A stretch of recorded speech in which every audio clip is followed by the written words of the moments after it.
Basically आमची company जी आहे SAJ test plan private limited ही माझ्या वडिलांनी सुरू केली in 1969 31 August to be precise. आणि ते स्वतः COEPचे बी मेकॅनिकल इंजिनियर आहेत आणि त्या काळामध्ये त्यांना इनफॅक्ट 100% स्कॉलरशिप मिळालेली होती. आणि त्यांनी टेक्निकल स्कूलिंग पण केलं. 8वी 9वी 10वीमध्ये त्यांनी टेक्निकल स्कूलिंग आणि नॉर्मल स्कूलिंग केलं. त्याच्यामध्ये पण ते टॉपर होते. COEPमधनं त्यांनी मेकॅनिकल इंजिनिअरिंग केलं, त्याच्यामध्ये त्यांना 100% स्कॉलरशिप मिळाली. आणि त्या काळामध्ये त्यांचे 60% बॅचमेट्स US ला गेले टू परस्यू द मास्टर्स.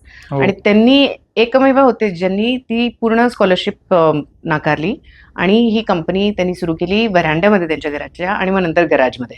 आता का केली तर हे पर्टिक्युलर प्रोडक्ट्स जे आहेत जे आम्ही मॅन्युफॅक्चर करतो, इंजिन व्हेकल ट्रान्समिशन टेस्टिंगसाठी डायनोमोमीटर्स मॅन्युफॅक्चर करतो, इलेक्ट्रिक व्हेकल टेस्ट सिस्टम्स बनवतो, dynamometers, control systems, data acquisition software हे सगळं आपण बनवतो.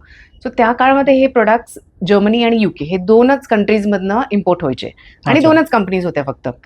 आणि इंडियामध्ये प्रॉब्लेम काय होता तर हे सगळे मोठ्या कंपनीज ज्या आहेत त्यांनी हे प्रोडक्ट्स घेतलेले पण वर्षोनवर्ष त्यांना सर्व्हिस मिळत नव्हती. त्यांचा मेन प्रॉब्लेम होता local service, local manufacturing. Make in India काहीच कोणी बनवत नव्हते ह्या क्षेत्रामध्ये. सो वडिलांनी त्याच्यामुळे स्कॉलरशिप नाकारून हे त्यांनी इम्पोर्ट सबस्टिट्यूशन म्हणून ही सुरू केली ही कंपनी.